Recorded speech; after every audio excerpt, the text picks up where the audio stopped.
What's up, people? So, I saw that I got a few views on my shorts where I did like my first impressions on each Obi-Wan Kenobi episode. Well, I kind of skipped episode 4, but that's because I really didn't have anything to say on that episode, but we'll get to that later. But in those shorts, I was being pretty positive. I was being optimistic.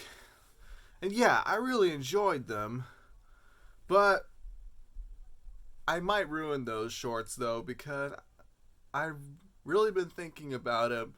I've had time to think about this show. I've even rewatched them, and I rewatched A New Hope afterwards, to see how it all lines up. And I've done some thinking. I've seen some other YouTubers talk about these, and so Obi-Wan Kenobi. So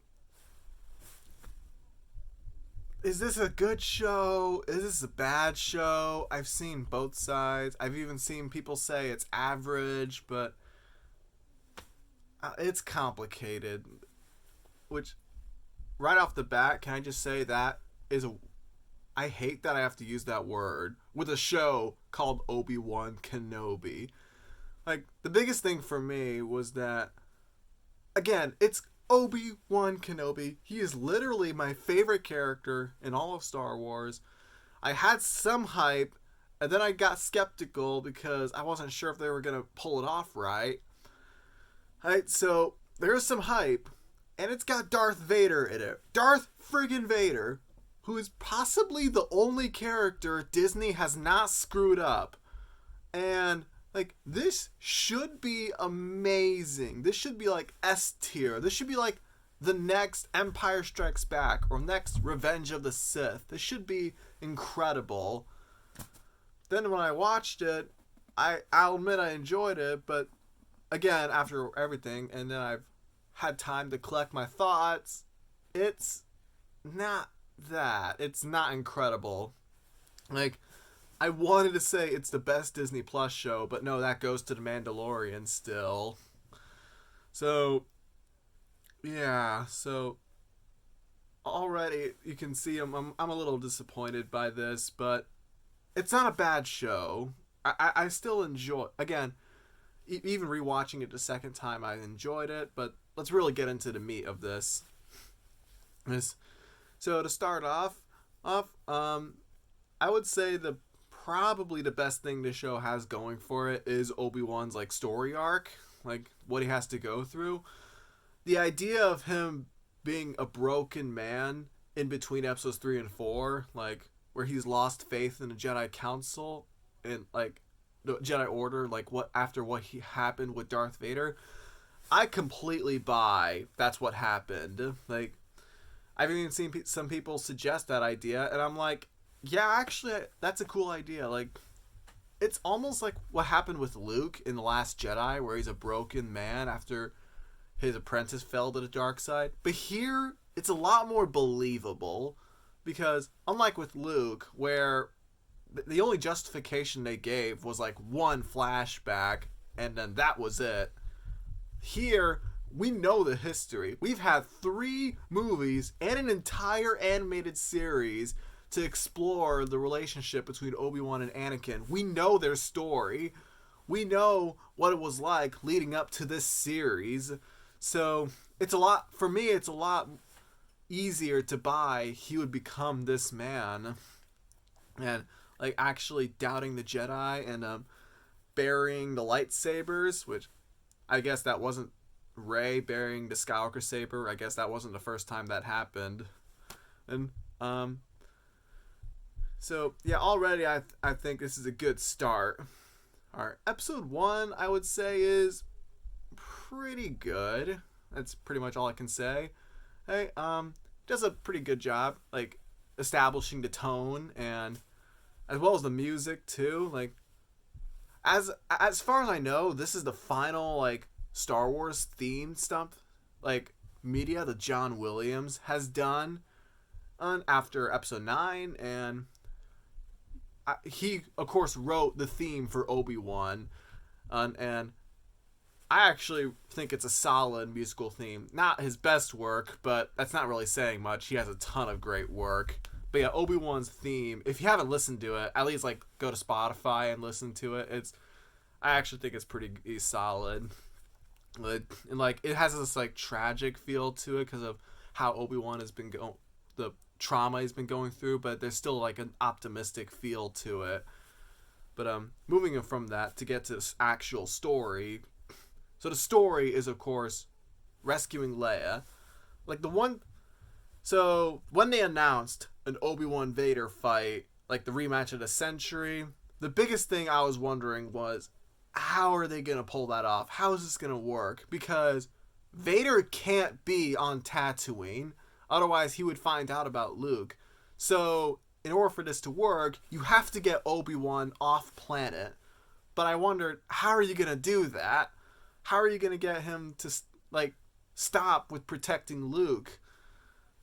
I'll admit, this is probably the best option they could come up with. The best, like, excuse to get him off-world by having Leia be captured. So, I actually think that's a good catalyst to get him off-planet. I will admit, it's still a little, like, rocky the way they pulled it off. So, apparently the reason Leia is captured is because Reva wants to lure Obi-Wan out. But how would she know this? Like, she, I guess, like, found in the archives or something that Obi-Wan and Bail were, like, good friends in the Clone Wars, but not really. They only really interacted in Revenge of the Sith. And I guess she thinks if she takes Leia, Bail will go to Obi-Wan instead of anybody else. Like, that is a huge leap for her to go. So, just the catalyst for the plot is really flimsy already for why this story happens. But, flimsy setup aside, so Obi-Wan, of course, leaves the planet, leaves Tatooine, and leaves Luke to go get Leia on this honestly pretty cool planet. It's nice to see another city planet that isn't Coruscant. There's a quick cameo by Tamora Morrison where he plays a clone who's now a beggar, which that's probably the saddest scene in the whole show. And so yeah, Obi-Wan rescues Leia, and he starts to become a Jedi again when he uses the Force to rescue her from falling. And I guess I should talk about Leia. I do think she's pretty cool. The actress they got to play her, I think, is again pretty good. I definitely buy her as a young Leia. This is the girl who would one day grow up into the awesome female person that we meet in the original trilogy. So that's all I have to say. I think she's pretty good. And not much else happens in episode 2. Well, except you get Obi-Wan reacting to the fact that Anakin is still alive. Which, I'll admit, before the show, I kind of just assumed he figured out Anakin was still alive through the Force. I didn't really have an issue with, how did he find out? But now that I've seen this, I think this is even better. There is still the question of how does Reva know, but I mean, I think the explanation they come up with later is actually okay. Hey. Oh, and then the Grand Inquisitor gets stabbed, which, yeah, along with everybody else who had seen Rebels, I did watch that and go, huh? How does this not contradict Rebels? But we'll get to that later. So then in episode 3, they go to this other planet because of that Jedi faker. He tells them to go to the other planet to meet with this other person. And there, not too much happens. He forms a relationship with Leia, and it is nice. And, I definitely agree with the people that it does add to Leia's message in A New Hope when she pleads Obi-Wan to help. Help me, Obi-Wan Kenobi, you're my only hope. this definitely adds to that for me. And then they fight some stormtroopers, meet with Tala, who's an ex-Imperial officer, and then Darth Vader shows up. And like I said, Darth Vader is one of the few characters Disney has not screwed up, and this show really proves it. Like, this is very similar to Rogue One, where I think it definitely adds to his character, where he's a lot more of a monster, he's a lot more sadistic in this show. And I actually buy that, because again, this is after episode 3, after the trauma he had to go through in that movie, and this is before episode 4, where he's a lot more calm and collected. So I buy that at this point he would be a lot more angry to like get after Obi-Wan, get revenge on him. Yeah, even snapping a kid's neck at one point, which was somehow more traumatizing than seeing him, or the implication that he killed the kids in episode 3. And then they fight, which the fight isn't epic, but it's not supposed to be, because at this point Obi-Wan isn't as attuned to the Force. And there's even the awesome moment where Vader is like torturing him into fire, which, yeah, definitely, like, very similar to Maul in the Clone Wars, where it's actually a good excuse for why they don't just kill him. It's like, I want you to suffer the way I have suffered. And then there's the whole thing with Obi-Wan escapes and then Vader just kind of leaves him there. I've seen a lot of people say that's really weird, which, I mean, I personally just kind of saw that as, oh, Vader is disappointed by how weak Obi-Wan is, and so just wants to wait for him to get more powerful. That's what I think, though I do see why people were bothered by it. And Leia gets captured. Again. Didn't we just go through this? But yeah, here it is again. Episode 4 is... that's the only episode I didn't do a short video on. And that's because I really didn't have anything to say. Hey, like, it is literally... It's not a filler episode, but it feels that way. It is literally just, we gotta get Leia out of here. Again.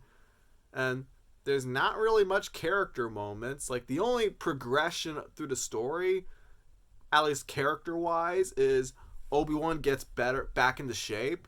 You know, he's fighting stormtroopers, cutting them down, and he's stopping the glass from breaking while they're underwater. It's like, there's some of that.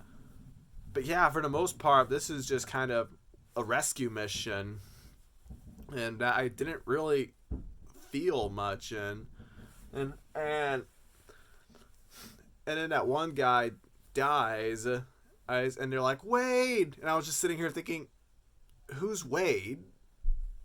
And there's some dumb stuff in here too. Like when Obi-Wan hides Leia under that coat. It's like, dude, that so obviously looks like a guy hiding a kid under a coat. Like, come on. How did so many people fall for that? And then Reva puts a tracking device on Leia's little droid, which... Is anybody else getting sick of the tracking beacon plot device? Because I kind of am getting sick of it. Like, it's been around since A New Hope. It's been around since Star Wars began. Like, I've seen it so many times at this point where I'm just kind of like she brought it up and I was like, oh my, we're doing this again? So, episode 5 I actually think is, again, pretty good. The best part about it is definitely the flashback. Like, if I had one little complaint with the prequels, it would be that we didn't really see much of Obi-Wan and Anakin's relationship. Like, the little we see of it, I like, but we don't see much of it. Clone Wars, thankfully, like, expanded upon their more brother relationship, like, in between episodes 2 and 3. This flashback shows us the more father-son relationship they had in between episodes 1 and 2. You know, this is when Anakin is still training, and they have the training lightsaber fight. And again, it's pretty cool. Well, pretty much everything about it is perfect, even if Anakin looks like looks like he's 40 years old, even though he's supposed to be a teenager at this point. But whatever. Aside from that, this episode has some moments. Like, the action is pretty good, I guess. I mean, there's a lot of shaky cam, which I noticed Deborah Chow uses shaky cam a lot. It's not as bad as the first Hunger Games movie, but it's still kind of like, okay, do you really need this? And I also really enjoyed the fight at the end where Vader ends up dealing with Reva himself. Like, yeah, it's weird that Reva thinks she can just stab him just like that. Like, you've spent years planning to kill him, and that's what you go with. But, like, I like how Vader doesn't even use his lightsaber, his own. He just kind of forces her, moves her around, and then just takes her lightsaber and then uses half of it. Like, yeah, that's pretty cool. And then she survives a stab wound, and then the Grand Inquisitor comes in because he also survived that stab wound, which for him I think I could buy because, like, oh, his species have two stomachs, so I could buy that.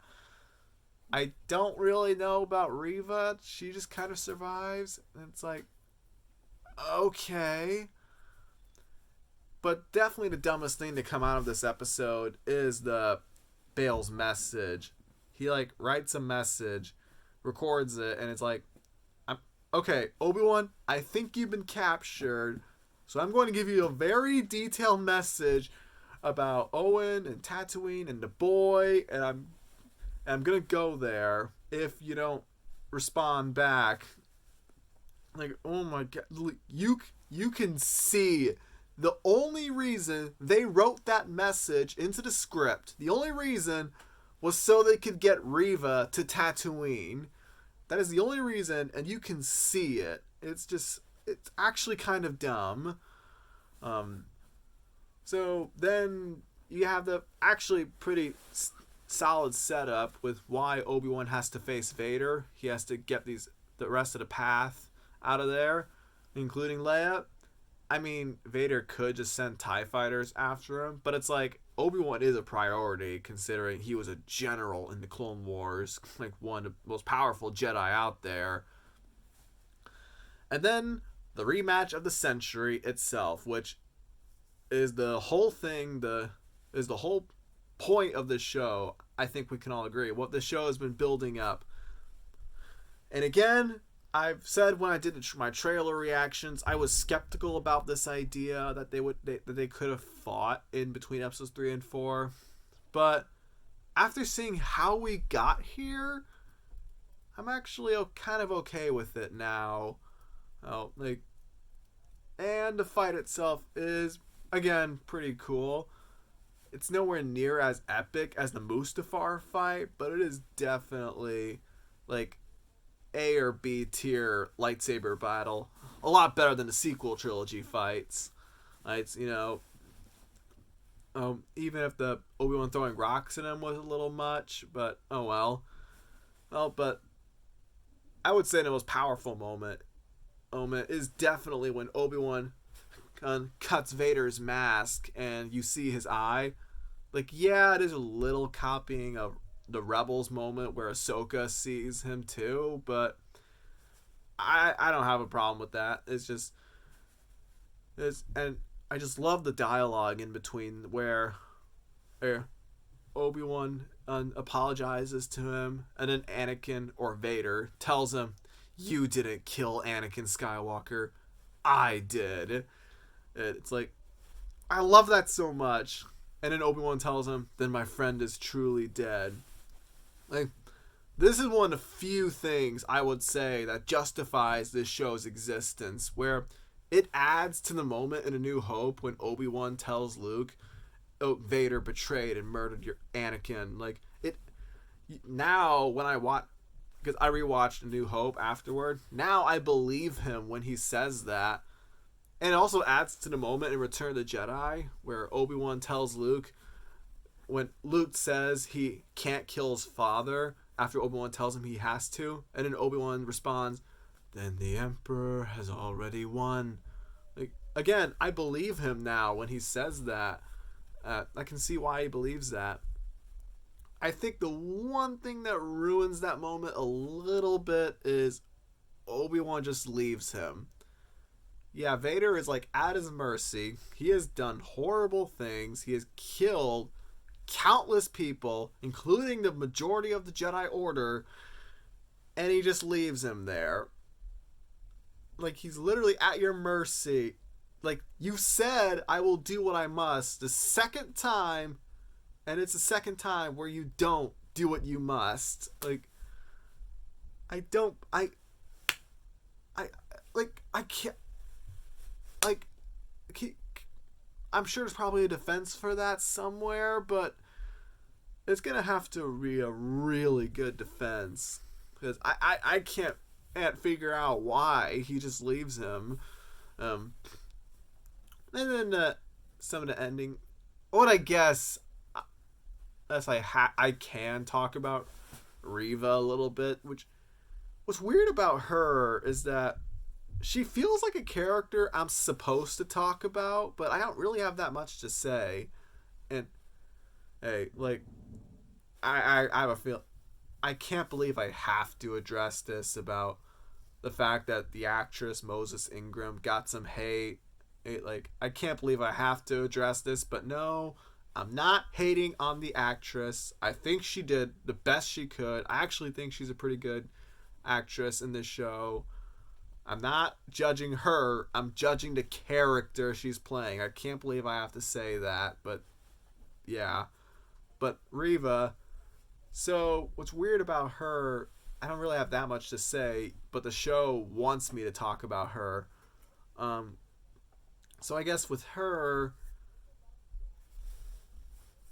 well, I mean, there's her motivation. So she wants to revenge on Vader, and she also hates Obi-Wan, and like, I kind of buy it with the flashback that she was one of the younglings that Anakin almost killed, and though for some reason the way she goes to Tatooine to get revenge on Obi-Wan, or like he goes to kill Luke, and I'm not entirely sure why.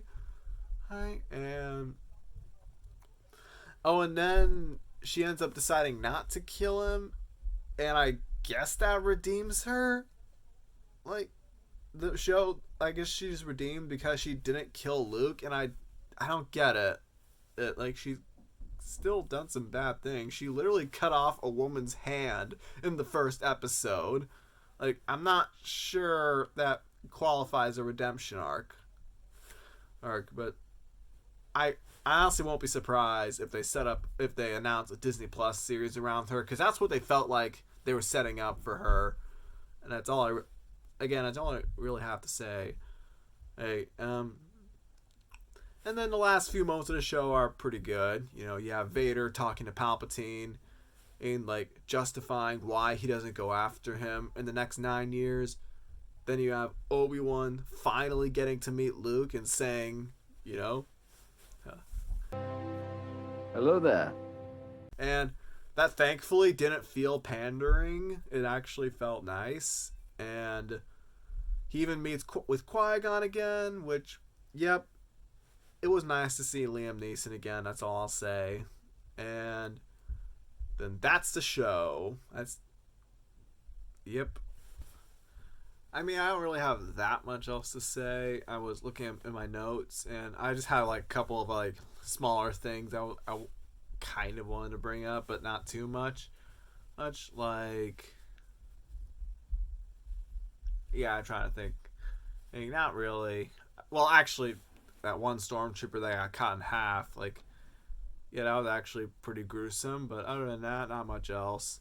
So, again, is this show good? No. Is it bad? No. It's, like I said, it's kind of complicated. It didn't, like, again, I really enjoyed it, and I'm glad I watched it because of the really great moments. I definitely think it adds some dimension to Obi-Wan's character and a little to Vader. And a little to Leia too. And oh, I almost forgot Owen too. Oh, they actually made Owen pretty good too. Oh, he's a character that I always just kind of like, oh, I don't really care about you. You're the guy that raised Luke, but the show made me care about him. And again, when I rewatched A New Hope, I actually did feel bad when he and Beru were killed by the Empire. So that's got to give it something.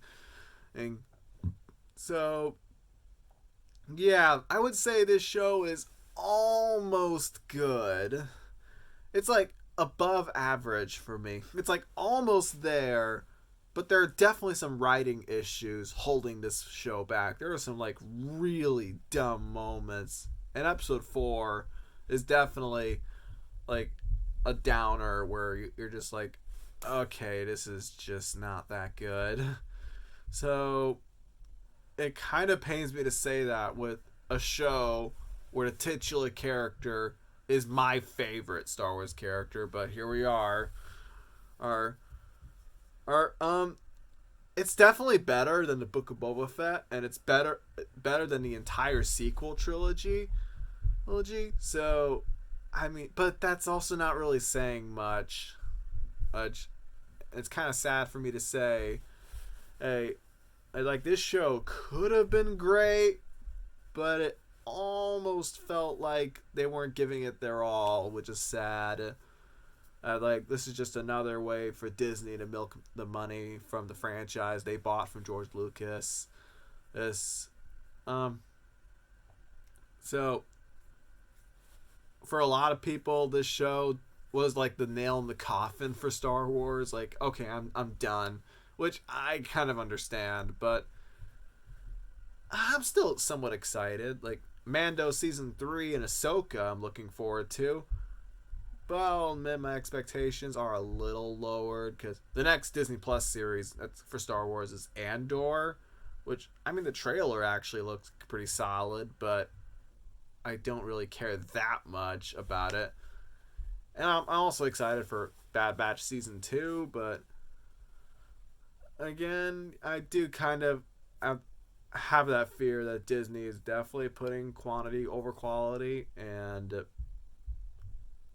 yeah, this show definitely proves it. It could have been so much better, but it wasn't. So, yeah, that's my review of Obi-Wan Kenobi. And I'm going to do a tier list of all the Star Wars products, so expect that soon. So, peace!